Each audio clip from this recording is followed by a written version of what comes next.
Hello, नमो नारायण। आज इच्छा हुई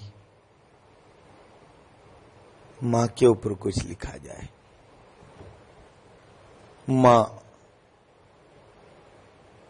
एक ओम, एक माँ,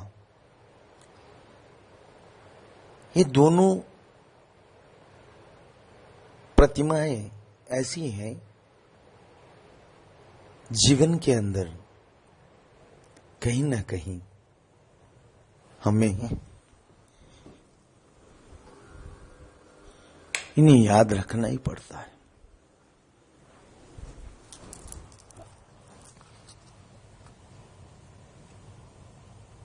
ओम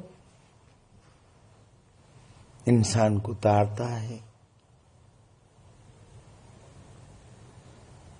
माँ इंसान को तारने की कला सिखाता है। दोनों ही जीवन में बहुत महत्वपूर्ण है, परंतु आज हम माँ के विषय में कुछ कहना चाहते हैं। दुनिया में हर एक शब्द के पीछे कहीं ना कहीं मात्रा, कोमा या उसके साथ कोई न कोई एक अक्षर जुड़ा होता है। एक माँ ही ऐसी है जिसके साथ कोई नहीं, क्योंकि दुनिया में माँ का तुलना किसी और से हो ही नहीं सकता है और माँ की जगह कोई और ले ही नहीं सकता। माँ तो माँ है। माँ परमात्मा का प्रतिमा कहते हैं। माँ इंसान की आत्मा से जुड़ी हुई शब्द है। माँ के ऊपर से कई ग्रंथ लिखे, कई लोगों ने लेक्चर दिए, कई आर्टिकल लिखा गया,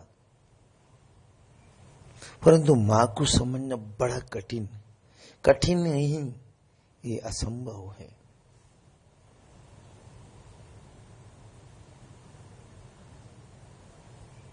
हमारे हर दुख सुख में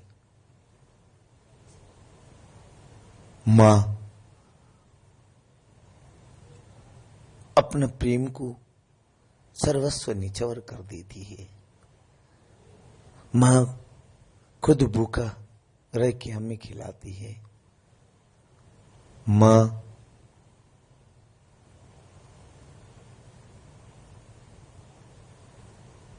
तो माँ ही है।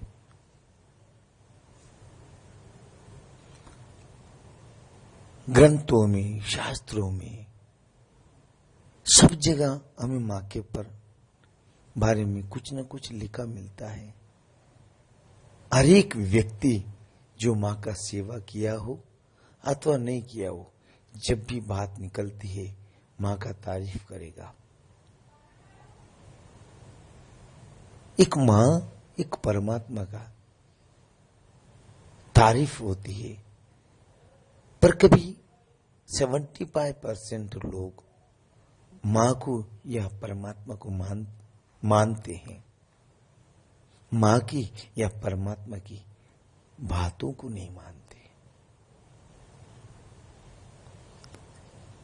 जन्म से लेके जब तक हमारी माँ जिंदी रहेगी, जीवित रहेगी, तब तक हर बार अपनी संतान के प्रति एक ही भाव रहती है।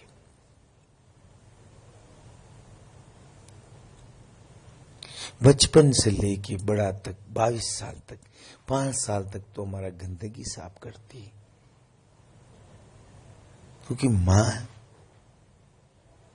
क्योंकि वो समझती है ये गंदगी इसका नहीं है, ये गंदगी मेरी है। वो 20-20 साल तक मैंने देखा है संतानों को कपड़ा धोती रहती है। कहीं मेरे संतान के प्रति कोई त्रुटि न हो। मैं मां हूं, मैं अपनी फर्ज पूरा बजाना चाहूंगी, ऐसा हर बार सोचता।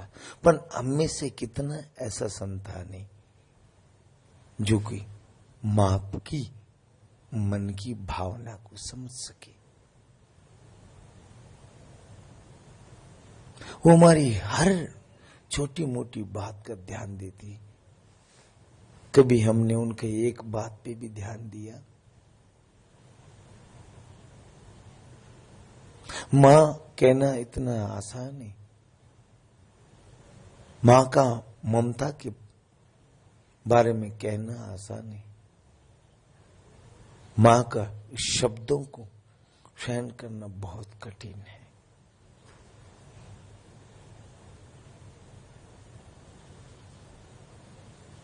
वही मां है जो अपने पेट काट के हमें खिला दिया और वृद्धा अवस्था में हमने 75% लोग उन्हें रोटी के लिए भी कभी परेशान कर देते हैं। वही मां है खुद आंसू बहाया हमारे आंसू पोंछने के लिए। हम बड़ा होते उसको आंसू में भिगोने के लिए छोड़ देते। वही मां है मेरे संतान कहीं अनाथ ना हो जाए।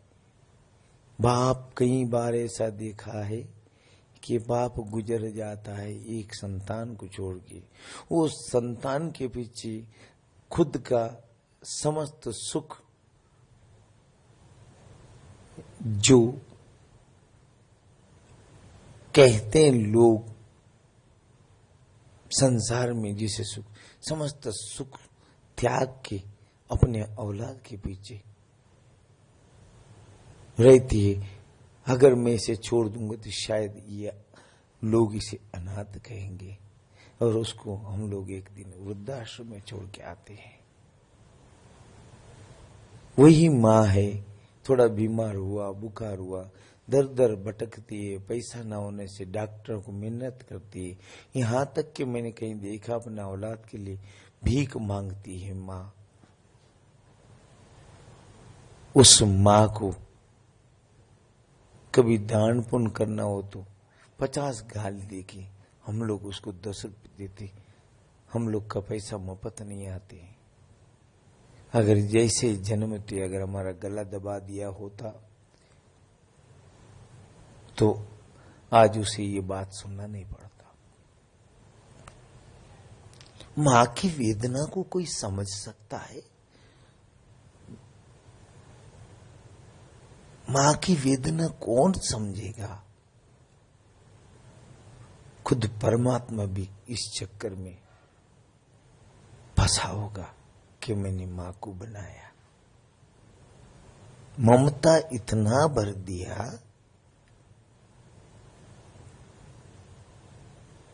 कूट कूट के ममता भर दिया, हमें उसे लाभ लेना नहीं आया।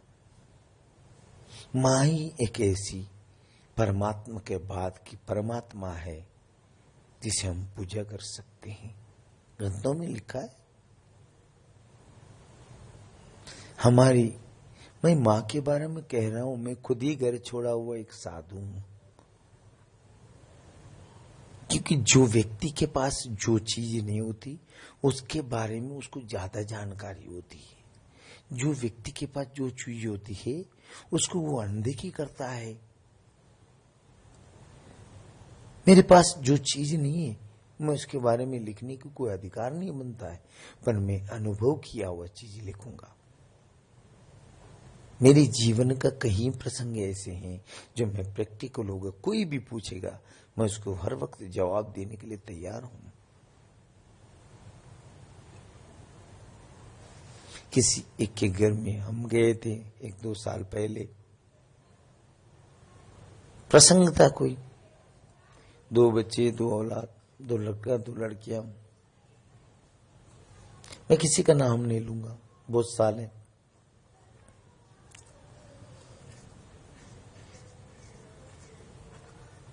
तो बूढ़ी मां के घर में लास्ट प्रसंग था,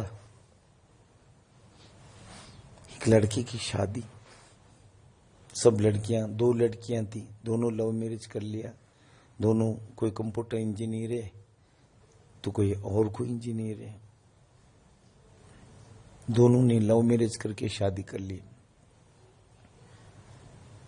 मां ने कुछ नहीं कहा। जो 20-22 साल तक अपना सारा सुख संपत्ति को निचोड़ कर जिसको पाला हो,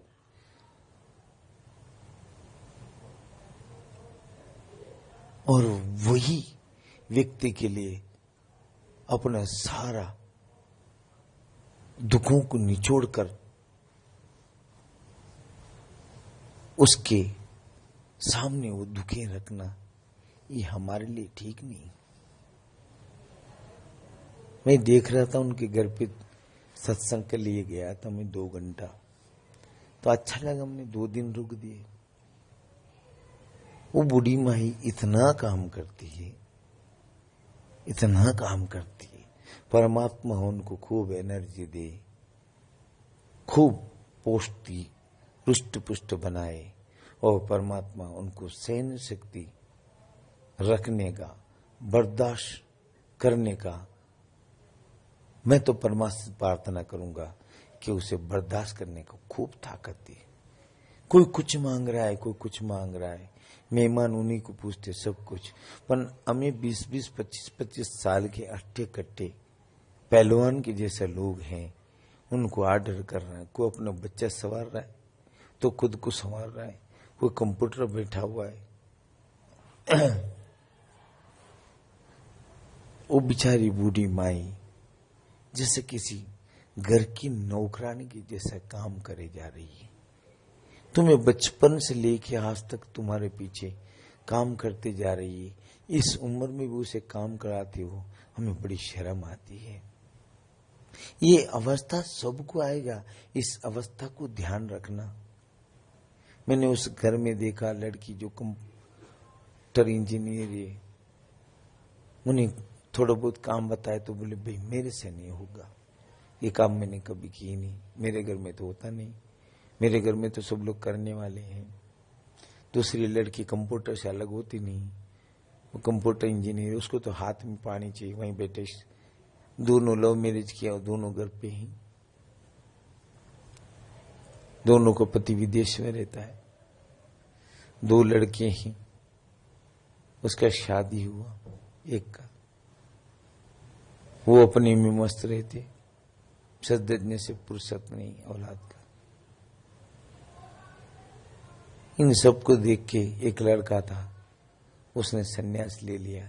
ऐसा इतना होने के बावजूद भी वो अपनी माँ से बहुत लाड करता था। उस लाड के कारण इतने तो दुख दे रहे, अब मैं क्यों दुख दूं, कहकर वो सन्यास ले लिया।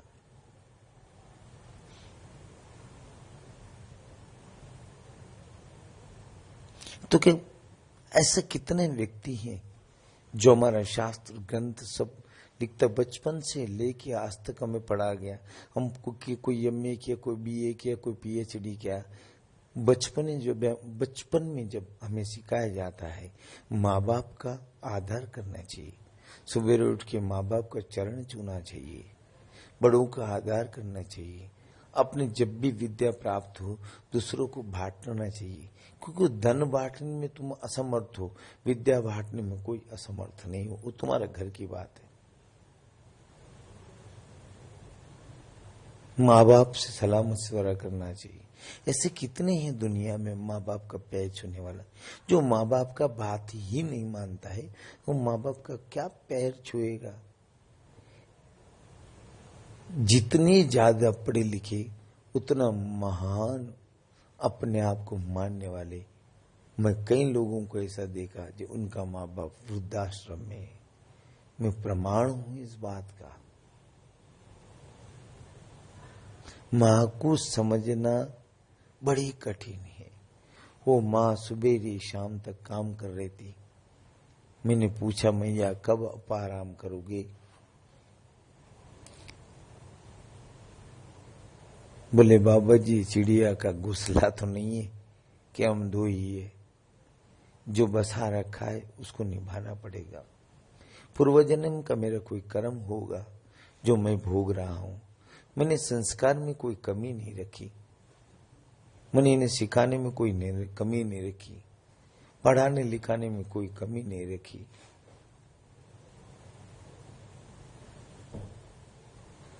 पर इन सब ने मिलकर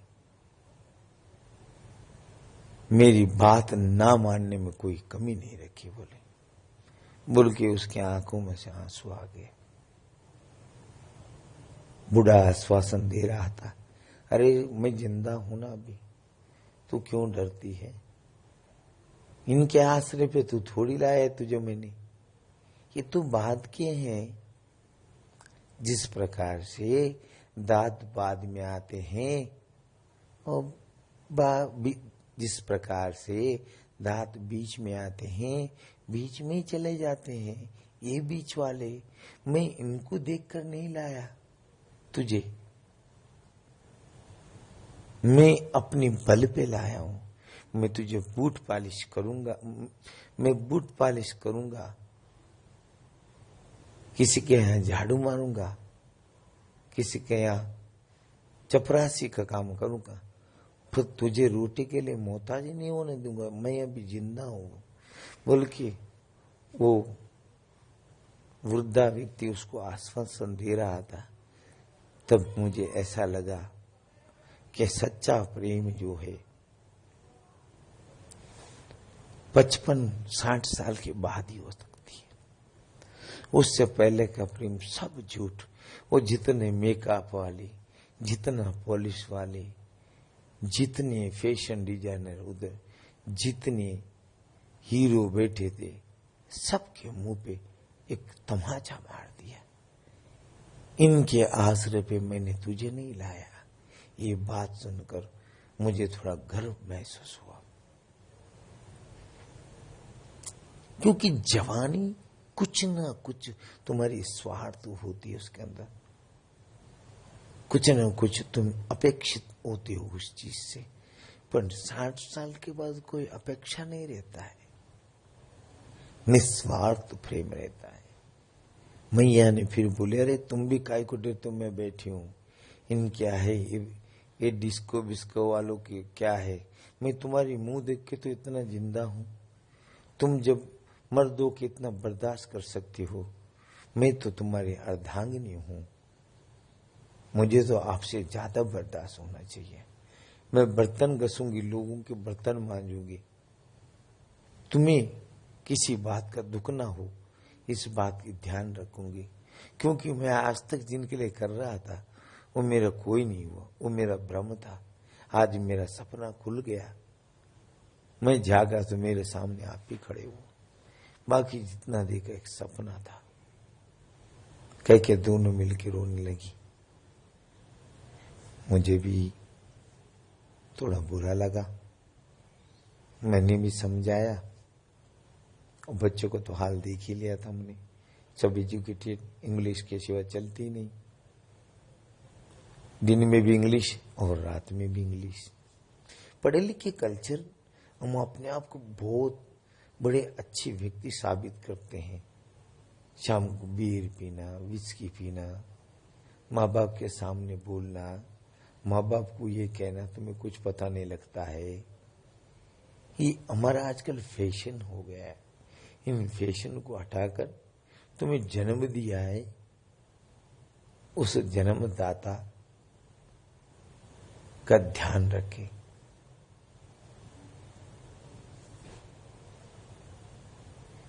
तुम्हें 25-30 साल से 25 साल से जो तुम्हारी सेवा कर रही, तुम 6 महीने के अंदर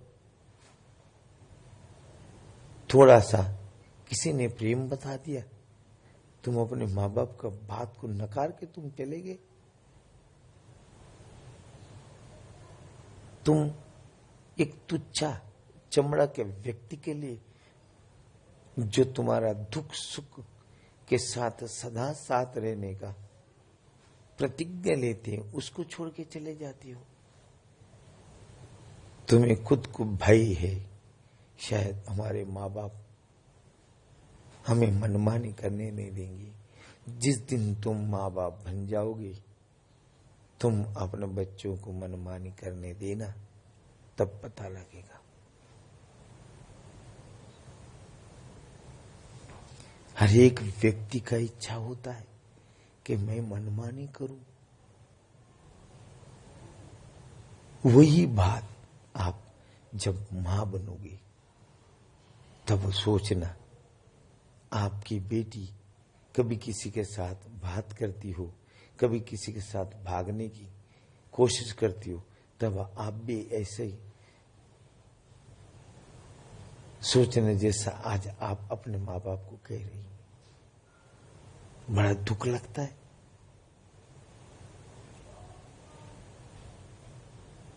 तो मां का बराबर, मां का जोड़ी में किसी को खड़ा रखना, ये बिल्कुल नाइंसाफी है। मां तो मां ही है। मां का वेदना को समझो, मां को समझो, मां को बन सके इतना तकलीफ कम दो। जो चीज हमारे पास नहीं है उसे में कदर है। मां जगदम्बा भी है, मां धरती भी है।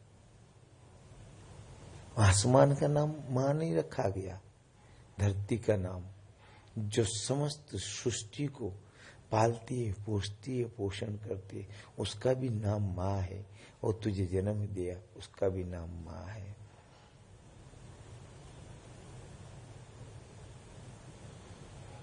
बस इस मां का कभी हाय मत लेना। मां के बारे में मुझे बहुत कुछ लिखना है, पर इसके आगे मेरे से कुछ बोला नहीं जा रहा है। इसलिए कोशिश करूंगा अगले बार इसके बारे में कुछ और लिखूं। नमो नारायण।